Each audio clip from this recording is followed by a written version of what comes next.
are on the side of the house where we're more or less finished. There's still a few pieces of trim to go on.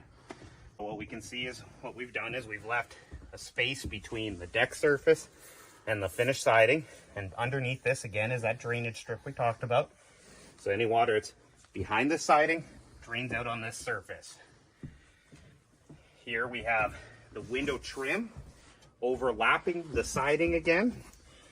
And then there's a drip cap underneath the window trim, or under the window. So water that sheds the surface of the window shoots over the trim, falls down onto the siding, and continues on. Same thing when we get to horizontal transitions. The siding is tucked up underneath the trim work. We have another base trim put on. Water flows down, shoots over. Behind all of this is that rain screen we previously talked about.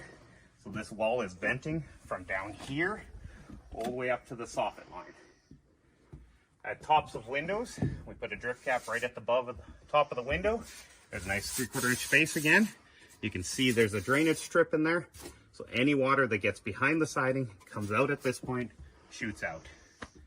Over here, we have a slightly unfinished, so I'll let you see over here. You can see the rain screen material and the siding sitting on top of it. Later, there'll be a trim that overlaps this.